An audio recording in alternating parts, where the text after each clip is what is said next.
the idea of making a sort of synthesis, because every time we talk, for example, about green politics, we notice that governments are completely destroying the economy, and they don't care at all about the impact on the people.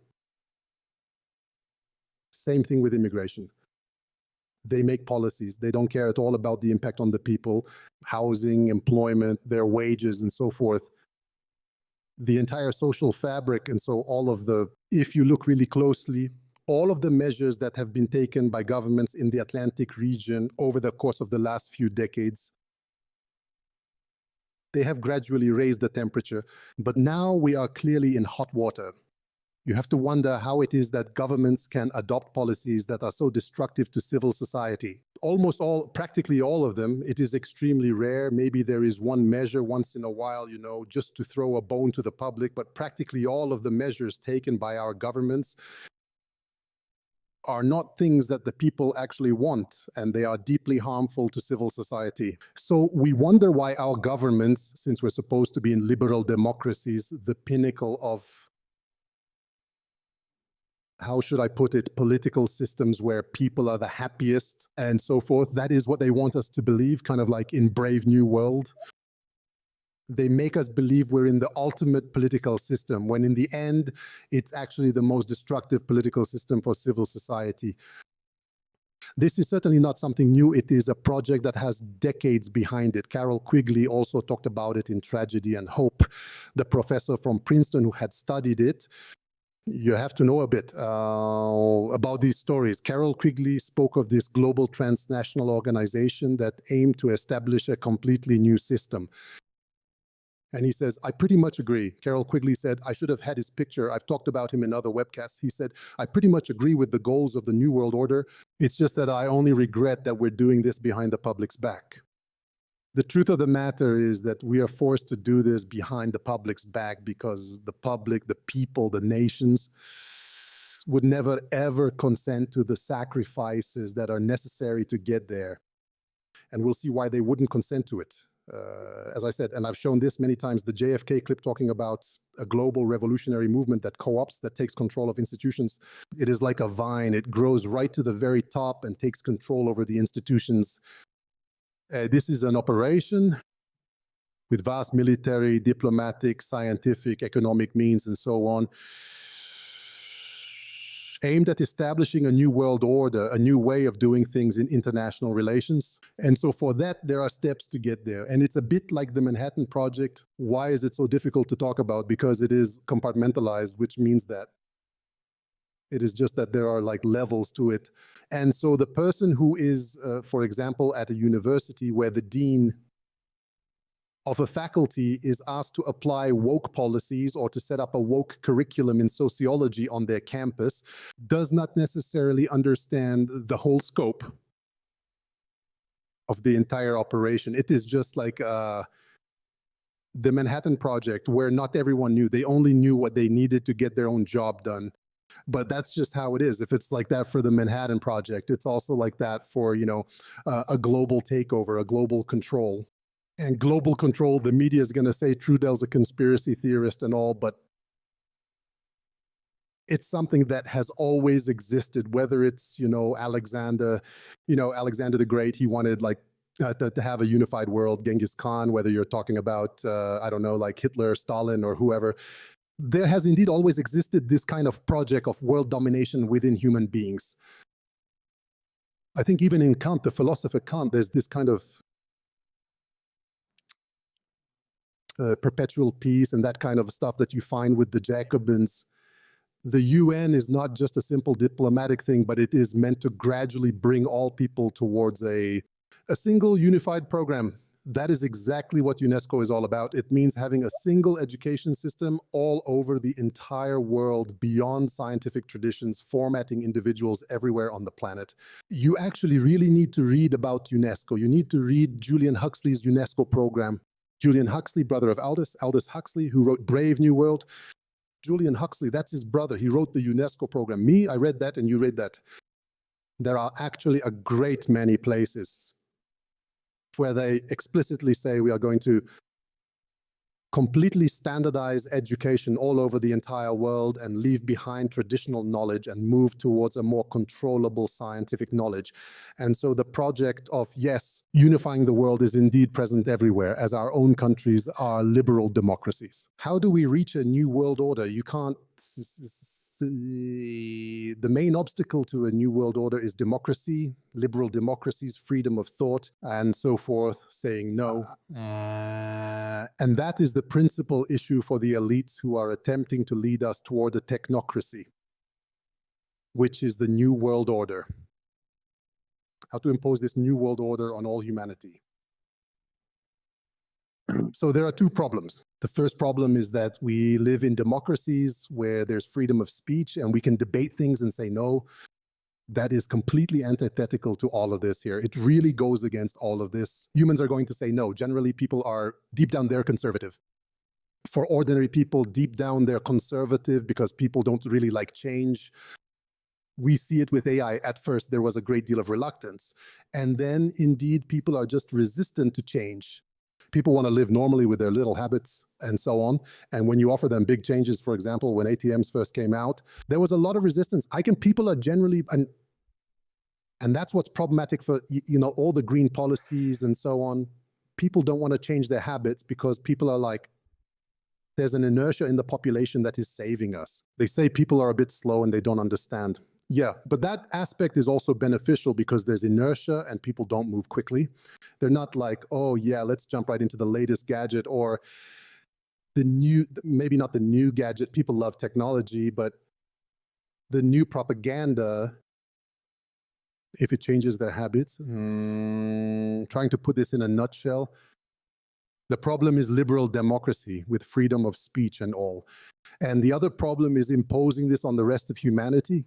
So if you're an elite in the Atlantic zone, for example, of the Atlantic Council, you belong to several think tanks, you're a former CIA director, you know all the secret programs, and then you meet up with your friends at the Bilderberg group and so on, or in those underground bases and all of that. And then your project is a project of complete world domination. Your main obstacles are going to be the population, which is just dead weight and won't go along with it, and opponents like Russia, China, and so on. So to get out of it, but the goal is the same because you tell yourself it's kind of like the prisoner's dilemma. You think to yourself, Russia wants exactly the same thing, world domination, and China wants the same as well. There's this race, but it's always been that way. So since humanity's dawn, this race to see who dominates, who will impose their agenda on others, who will impose their language, their culture and their values on others. And so if you don't want to be left behind, you have to be in the race. And so that's how the Atlantis networks resonate. So global domination from the perspective of the Atlantis networks, we have to get rid of Russia and China eventually. Now it's like a kind of competitive stage. We've seen what they did with Putin over the last 15 years, demonization, sanctions, encirclement, and so on. The NATO encirclement wasn't for playing hopscotch. The NATO encirclement was with a Third World War perspective. All surrounded, and then the same with China in the Pacific. It's with a conflict perspective. Eventually, there's going to be a core that triggers the conflict, just like in Ukraine. And once the conflict is well underway, well, then we'll have bases everywhere and we'll be able to run operations against Russia, etc. And who cares if there's a nuclear war? The problem is the population won't go along with it. Just like the Vietnam War, the people, as soon as they're losing, that's what I was explaining last summer, as soon as the public doesn't want to make sacrifices, when we send all the money to Ukraine and we can't take our shower, we have to take cold showers and then our taxes get raised. And then the public doesn't follow the restrictions. It's fine at first. We tighten our belts for a few months, maybe a year, but after that, it starts getting heavy and people just don't follow. That's what happened with Vietnam. The US lost the war in Vietnam because the public's consent was no longer there. And the key in a war of dominance or in any conflict whatsoever is the consent of the population. That's also the issue in a fifth generation war, which we are currently in. That's what I was explaining in 2020. The problem, the core issue for the government is the consent of the population. That's why the media is there. The population is rising up, and that's what the globalists dread, that people are waking up, that people are rising up. And so the heart of the matter is always the consent of the population, and that's even more the case in a war for global domination. Because there are strikes. For example, in a war for global domination, it's not just like, oh, the power station was hit. It's not that. It is Glasgow has been completely wiped out, Glasgow, Nottingham, and then Paris, Lyon are nothing but ashes. And right over here, it is like, et cetera, et cetera. And then there are operations. So it is the consent of the population. So to get to the point of being able to, let's go logically, that's what I'm going to do today. People don't think strategically because it's like kids' homework. I have been there myself too. It's diapers, it is like crap, my parking ticket and all of that. But in strategic thinking, that's exactly it. You really have to be able to fight a war, a third world war. The problem is the consent of the population. And so being able to wage without holding back a war for world domination. To do that, you must weaken civil society. This brings us back to what I said at the start of the web journal, meaning a war for world domination is impossible for Atlanticist forces if civil society is strong. And what you've been seeing for maybe the last 20 years, especially since September 11th, you could say, is a takeover and a gradual weakening constant of civil society. And the putting into place of what I have called the 4 pillars of globalism. So a strong civil society will naturally resist the steps needed to establish a new world order. The number one objective is to degrade and to control the entire civil society in order to force the people into the desired direction. How do you go about weakening civil society? And that's where I say all the policies of the Atlanticist zone, or almost all the policies of the Atlantic zone, are moving towards a degradation of civil society, whether it is regarding green policies, immigration policies, and so forth, taxation, money leaving the country, and so on. We're literally pumping out billions of dollars, going into debt to send it. We have the accounts of African countries, African dictatorships, and pseudo-democracies. We pump the people's money. Now, this is, you see where I'm, because no country is realistic in terms of finances or of security. Borders in the Atlanticist zone. And so what are you supposed to do? The thing is, I'll wrap this up quickly because I don't want to, the key element is to take control of the state. You take control of the state in different ways, especially through debt. A state in debt is no longer master of its own house, period. And then you impose things on them. You also take control of the state with intelligence services that can spy, blackmail politicians, stuff like Epstein and so on. The media too. And the media is used to put pressure on politicians who go off track, make them resign and so on, like Israel tried to do with Charlie Kirk, like they did with me and others. I don't want to compare myself to Charlie Kirk. That guy has way more courage than me. But what I mean is that's just how the media works. It's about social assassinations, and it's to murder someone in the media and then make them disappear. That is how it is done in a 5th generation war. So taking over control. And remember as well, I just want to give another nod to Mike Benz, who explained how NATO turned against civil society and how it actually gets involved in elections. We see what is happening. George Esescu in Romania this week, there is like a prosecution against him, an attempted coup d'etat and so on. The use of the courts, which is the last bastion. I did a web journal on that, the last bastion, the courts to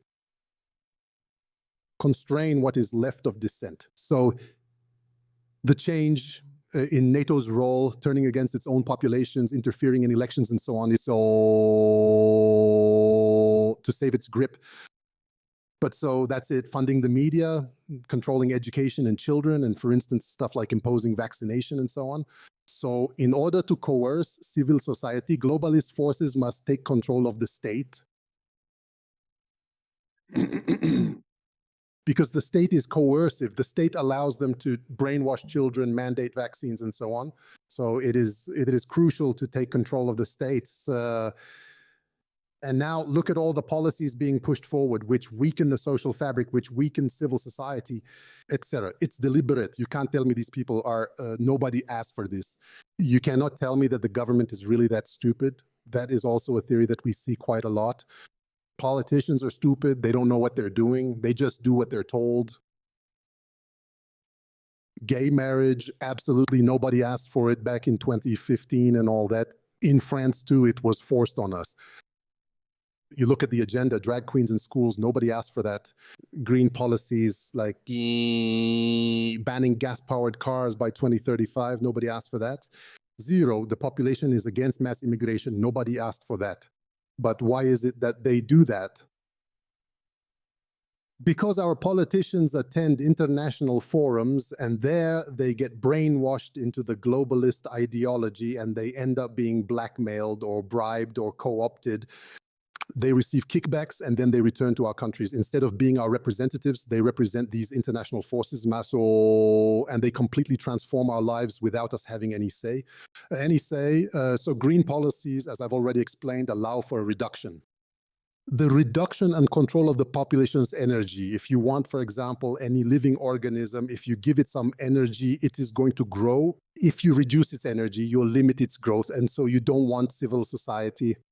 It's the same thing with money. I mean, if you reduce someone's money, they are able to operate less and less. If they have a lot of money, they can do so much less. It's the same with energy. So by controlling CO2, you already control the banking system, but by controlling carbon policies, the level of energy consumed by the population with smart meters like Linky in France and all that, which can shut off your power whenever they want and all.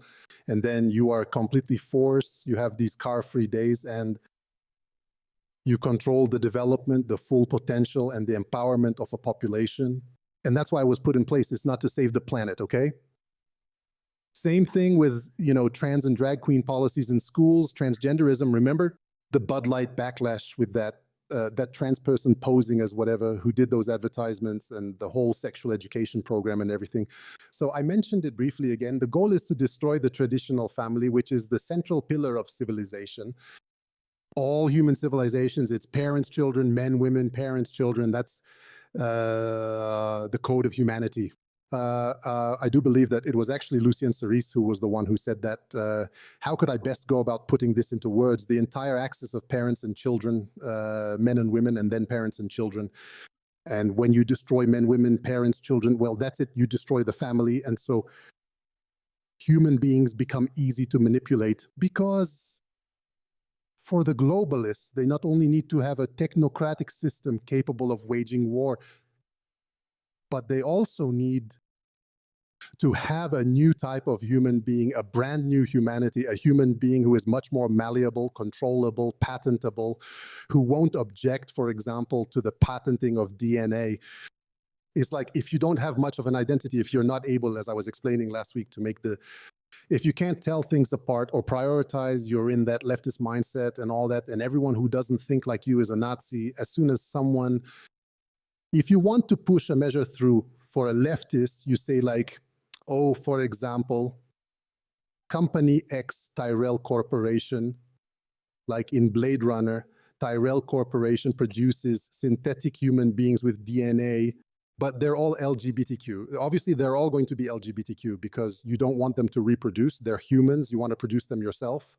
You want to take control of reproduction. You don't want like a man and a woman to get together and have children outside of your control, like immigration, the reserve army of capital. So all this leads to what I was explaining last week, destroying the social grammar, destroying the capacity to understand and think, the capacity to reason, and it values impulse and so on. That's why they're pushing. That's it, this sex education in schools from the outside. Destroying masculinity, what that actually does is it destroys masculinity because masculinity is sharper. There is more, while femininity is more blurred, masculinity is more yes or no. Women are more maybe less strict, less authoritarian by definition because they have less testosterone. I could elaborate on that, but the idea is obviously to destroy masculinity. Because if you happen to be a small group of characters who want to bribe, weaken civil society, take complete control and so on, what you fear most is other men in society who might stand up. Because in all of human history, that's it. Men at some point get fed up and then grab pitchforks and torches and march on the castle. And so you don't want that. And so you want to destroy masculinity and you make sure that men don't have any testosterone left. You make sure that it's very fashionable to be like some kind of thing that I'm not going to say a word that could land me in court. Patently like that, as they say in Quebec. And so you destroy masculinity because you don't want testosterone, because you don't want competition from other men in society. And all this goes along with what I was also explaining, parricide. Parricide, which destroys the father in Western society, causing the language of thought to regress for the reasons I explained last week. But the father, he's the one who sets the limits. And from the moment you want to Baphometize society, meaning blurring the distinction between man and woman, like Baphomet between animal and human and so on, if you want to blur the boundaries, you need to blow up the one who is acting as the guardian of boundaries and of the word no in society. The one saying no authority, the one saying no. That's the father figure.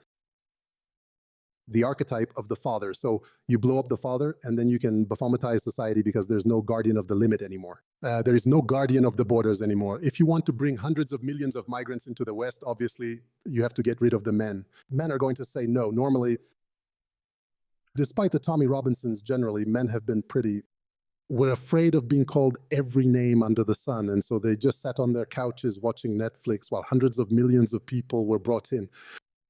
Hundreds of thousands, let's say, let's be realistic, millions and millions and tens of millions of people in the West. So the opening of borders, which is also another aspect of this. So the opening of borders that creates insecurity, surveillance, and censorship instead of having a homogeneous society, like, for example, in Japan or Korea or Singapore or Taiwan or anywhere else, where there is no insecurity. You travel to those countries, you watch the videos, it's like, someone drops something on the ground, the other picks it up, returns it. It's like a kind of social cohesion that we've completely destroyed here. And now what does that create? It creates insecurity. It means that just like in England, the state takes control of everything. You have this big brother putting up cameras everywhere, monitoring every Facebook post, etc. So it's a justification for censorship, social control, and so on. You need immigrants to put up cameras everywhere because you want insecurity. I've explained it at least 100 times, totally intentional, and that's why. No citizens ever asked for it, but not a single politician stops because the people don't control the politicians. So I am sorry, I've got like a bit of a tickle in the back of my throat. I didn't sleep very well. And so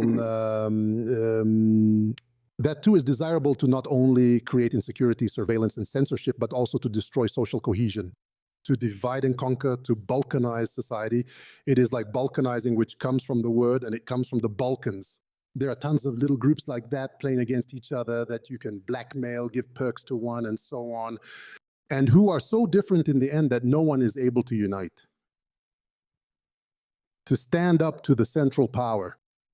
So divide and conquer, destruction of memory and lineage as well, meaning from the moment you bring in millions and millions of migrants, with the migrants, you control the school system and so on. You no longer teach the history of Western civilization, the great figures and so on. Because you want to be inclusive, you know. Well, you produce young people with no roots and no identity.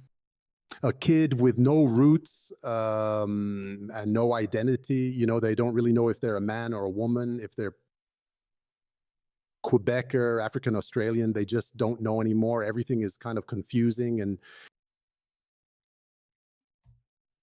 obviously they're easy to manipulate. So once you have a strong identity, you say to yourself, for example, I'm a black man comfortable in my own shoes, I'm at home, I'm rooted here.